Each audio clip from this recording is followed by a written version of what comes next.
नमस्कार, हरियाणा न्यूज देख रहे हैं आप और मैं हूं आपके साथ हितेंद्र। आपका स्वागत है हमारे खास कार्यक्रम हरियाणा डायरी में। इस कार्यक्रम का एक ही उद्देश्य है कि आप तक हरियाणा के हर उस विकास की जानकारी पहुंच पाए जो मुख्यमंत्री मनोहर लाल के नेतृत्व में लगातार किया जा रहा है। तो बने रहिए हमारे साथ और देखते रहिए हमारा खास कार्यक्रम हरियाणा डायरी।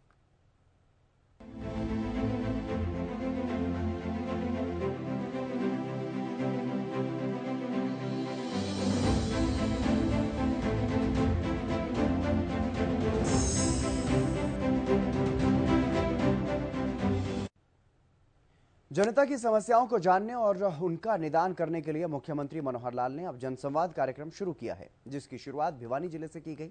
भिवानी में 3 दिन के अंदर मुख्यमंत्री कई गांवों में पहुंचे, लोगों की समस्याओं को सुना और उनका निदान किया, साथ ही कई घोषणाएं भी की।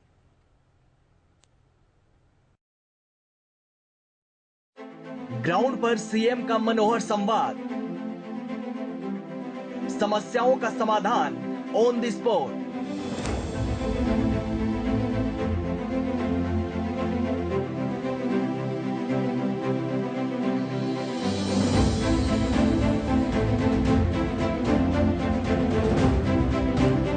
प्रदेश को संभालने के साथ साथ जनता की समस्याओं का निदान करने की बागडोर भी अब सीएम मनोहर लाल ने अपने हाथों में ले ली है। मुख्यमंत्री अब खुद ग्राउंड में उतरकर आमजन की समस्याओं को न सिर्फ जान रहे हैं बल्कि समाधान तक पहुंचा रहे हैं।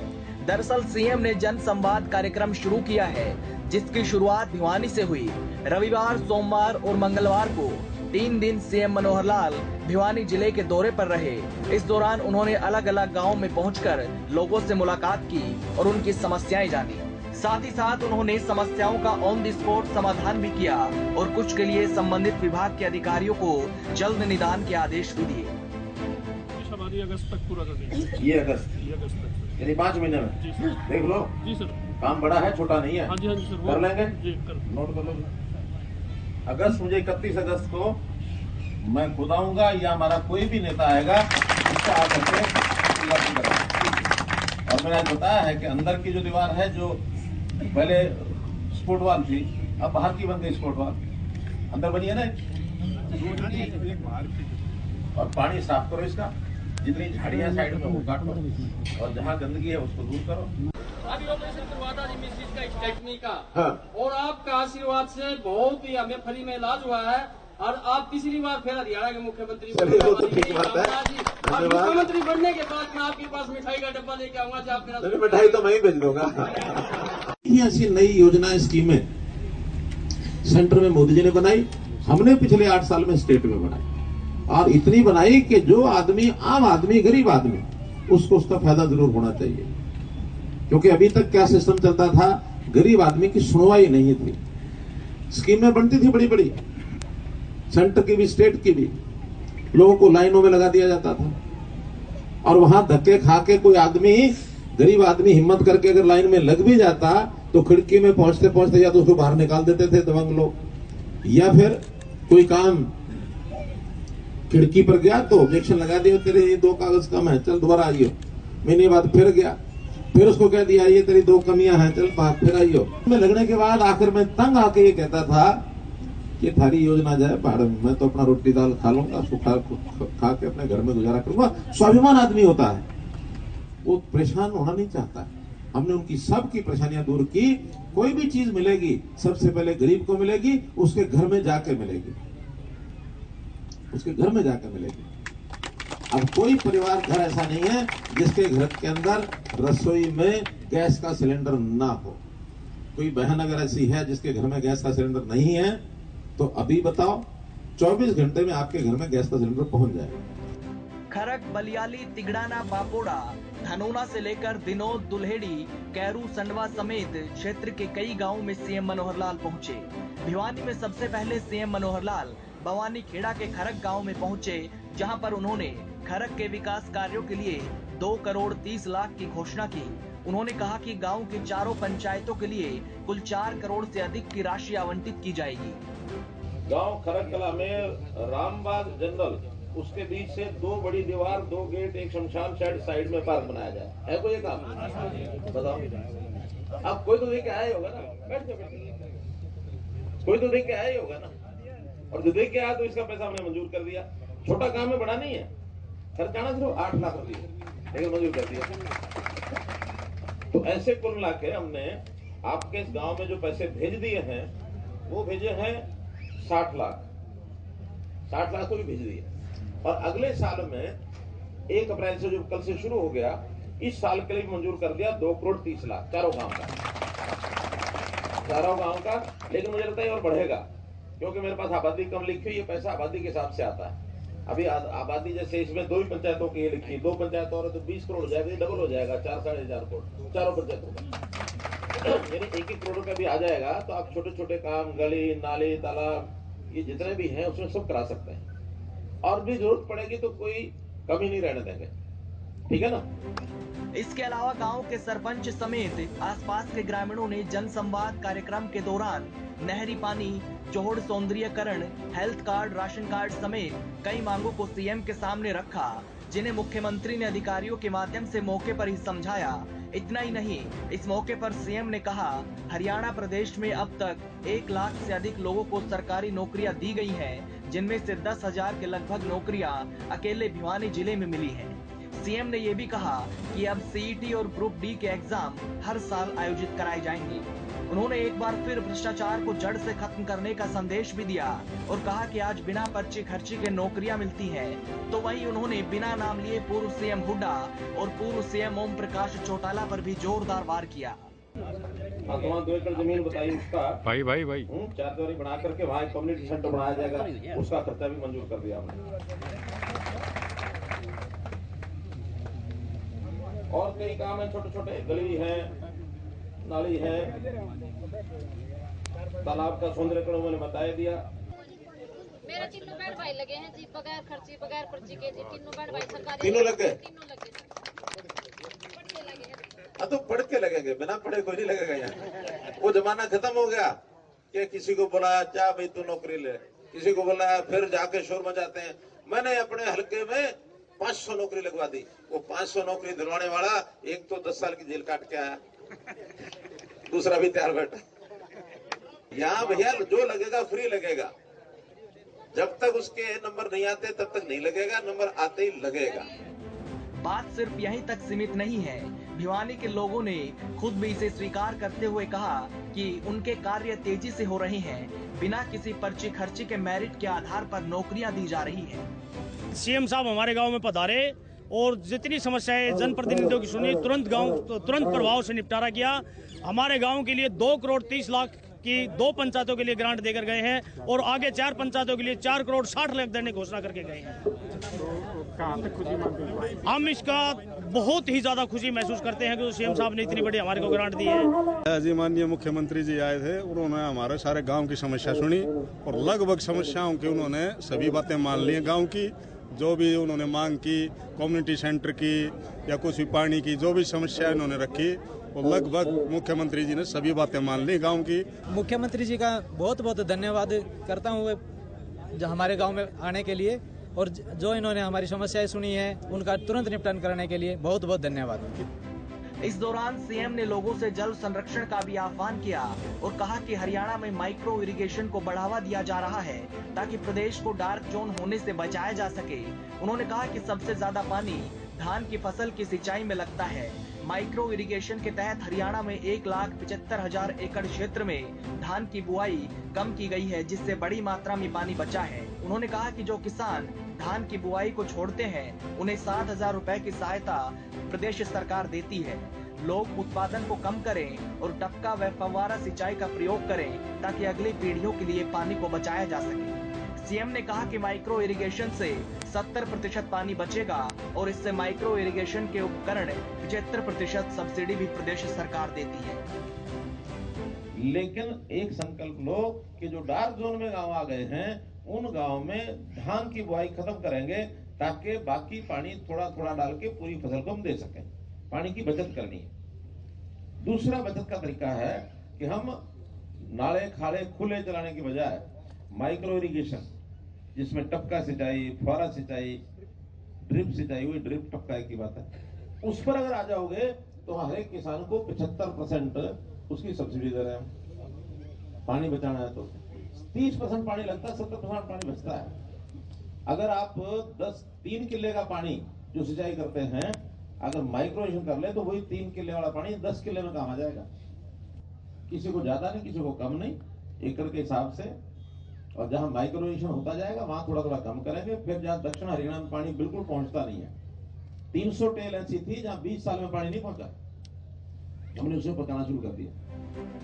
सीएम मनोहर लाल ने कहा कि प्रदेश में 12,50,000 नए बीपीएल कार्ड बने हैं, जिनमें से 8 लाख अपात्रों के बीपीएल राशन कार्ड काटे गए हैं। प्रदेश में अंत्योदय मेले के माध्यम से लोगों को ऋण और अन्य सुविधाएं उपलब्ध कराई जा रही हैं।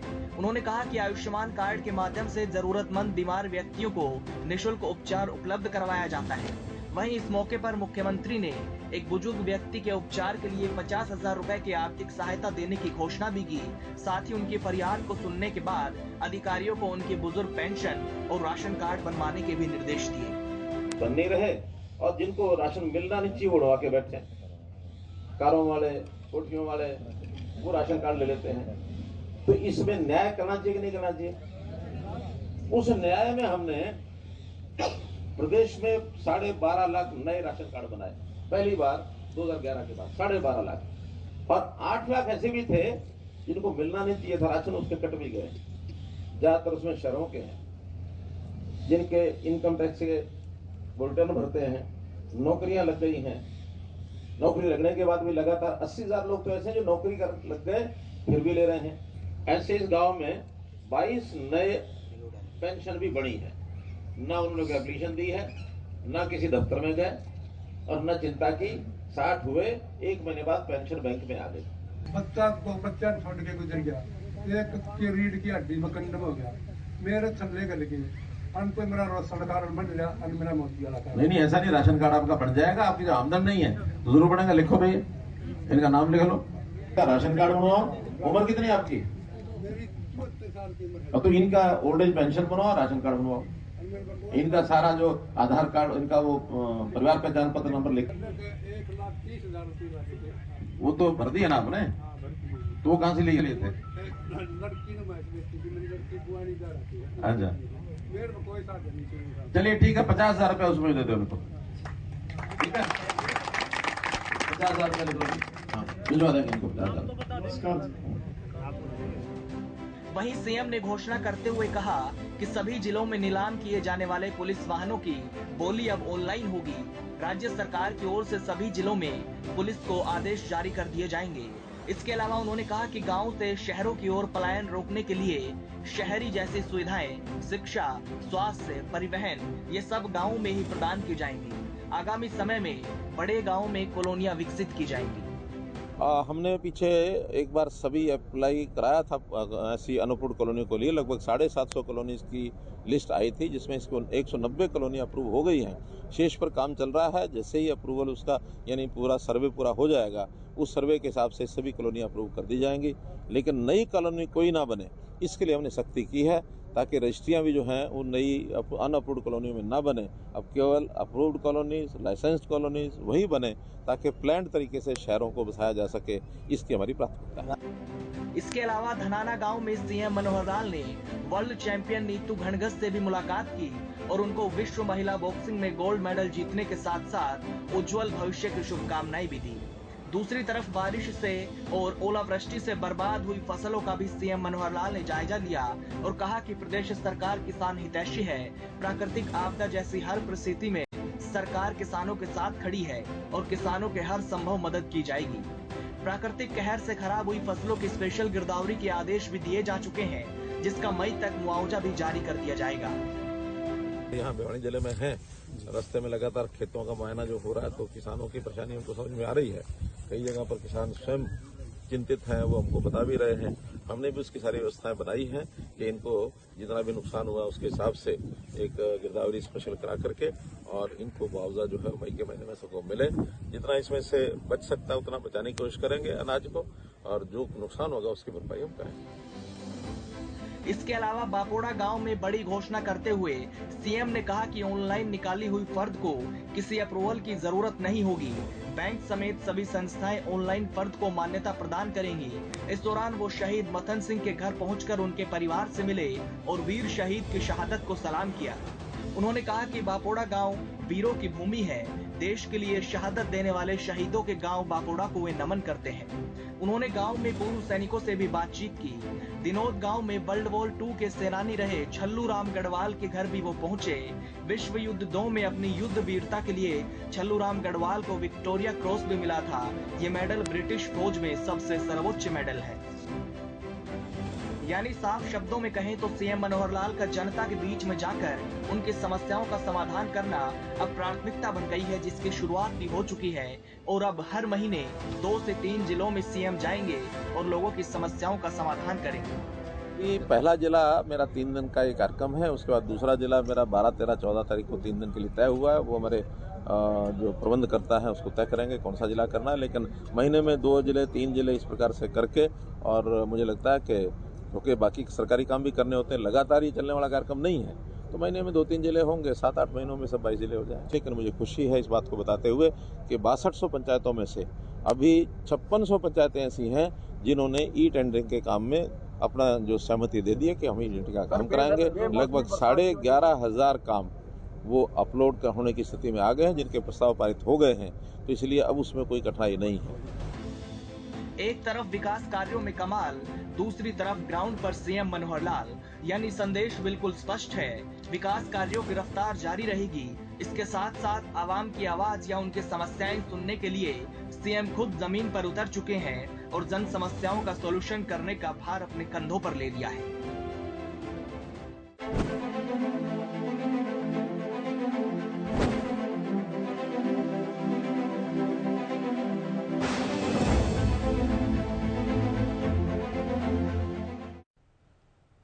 हरियाणा सरकार लगातार लोगों से जल संरक्षण का आह्वान कर रही है। मुख्यमंत्री मनोहर लाल ने एक बार फिर से डार्क जोन को लेकर के न सिर्फ चिंता व्यक्त की है, बल्कि सरकार पूरी तरह से अलर्ट भी हो गई है।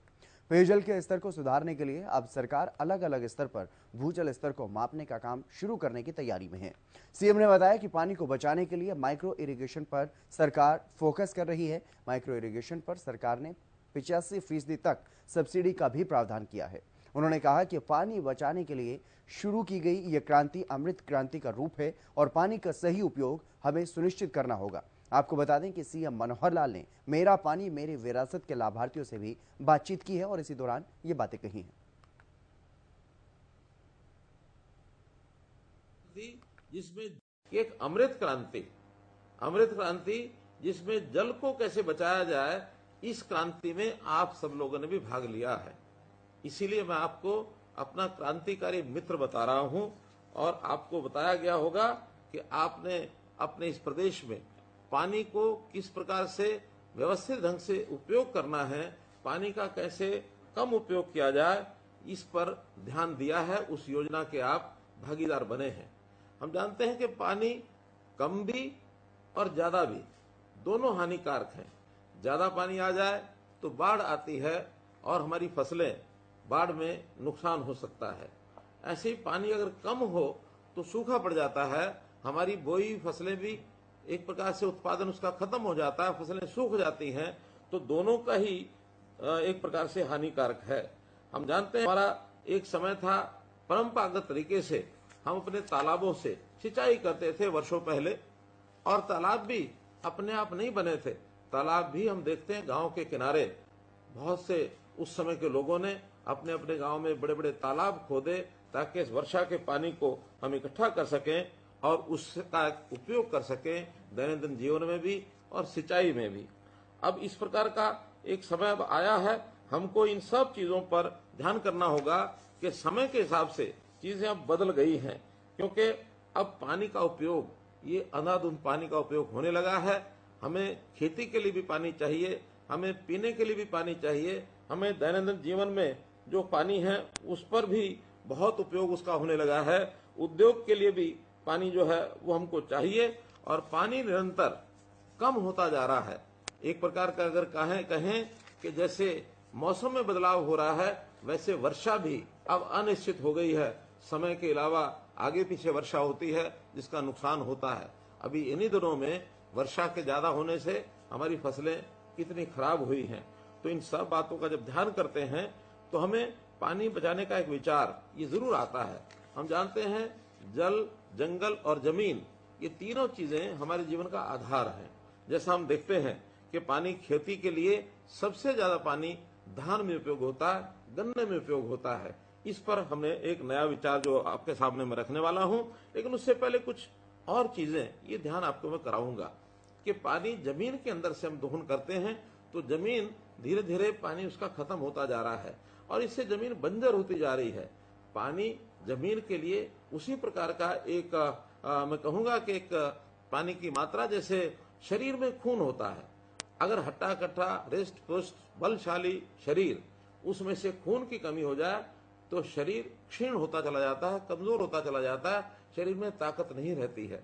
ऐसा ही अगर हम जमीन में सोचते हैं तो जमीन का जब पानी हम एक सीमा से अधिक निकालते हैं तो जमीन भी धीरे धीरे गैर उपजाऊ हो जाएगी, बंजर हो जाएगी।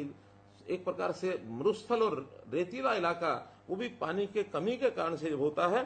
सेंट्रल वाटर कमीशन, केंद्र का जल आयोग, उन्होंने भी हमारे प्रदेश के 36 ब्लॉक उनको डार्क जोन घोषित कर दिया है। एक रिपोर्ट के अनुसार हमारे 7,287 गांव जिसमें 3,041 के अंदर पानी की कमी महसूस की गई है और 1948 तो ऐसे हैं जो गंभीर संकट में आ गए हैं।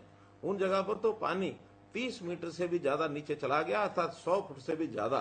तो ऐसे जो गंभीर संकट के गांव हैं उनमें भी पानी की व्यवस्था कैसे ठीक की जाए, तो इसी के लिए मैं ये कहूंगा कि सरकारी जो तंत्र है वो हरकत में आकर के जो कई चीजें हमने की हैं उसके अंदर जैसा केंद्र में जल आयोग है ऐसे हमने प्रदेश में भी प्रदेश जल संसाधन प्राधिकरण ये बनाया है और उनको कहा है कि पानी का नियंत्रण ये कैसे किया जाए, पानी का सदुपयोग ये किस प्रकार से हो और खास करके जिस पानी का हम उपयोग कर लेते हैं और जो पानी खराब हो जाता है, गंदा हो जाता है, उसको भी कैसे सफाई करें, कैसे हम एसटीपी सीवरेज ट्रीटमेंट प्लांट लगाएं, कैसे वेस्ट वाटर ट्रीटमेंट प्लांट लगाएं और उसका उपयोग दोबारा से रीयूज जिसको कहना है दोबारा उपयोग करने के लिए उसको लेकर आए।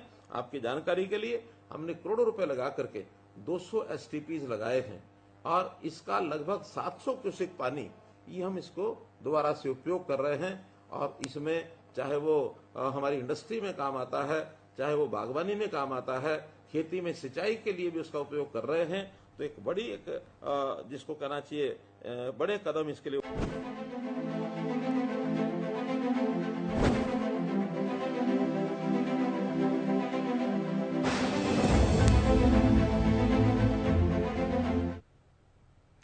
मुख्यमंत्री मनोहर लाल के कुशल नेतृत्व में हरियाणा प्रदेश लगातार विकास की ओर अग्रसर है और ऐसे में हरियाणा का हर वर्ग सरकार के कार्यों से काफी संतुष्ट भी नजर आ रहा है, क्योंकि हरियाणा सरकार का एक ही मकसद है कि प्रदेश के अंतिम व्यक्ति का भी विकास किया जा सके। फिलहाल हमारे खास कार्यक्रम हरियाणा डायरी में आज के लिए बस इतना ही।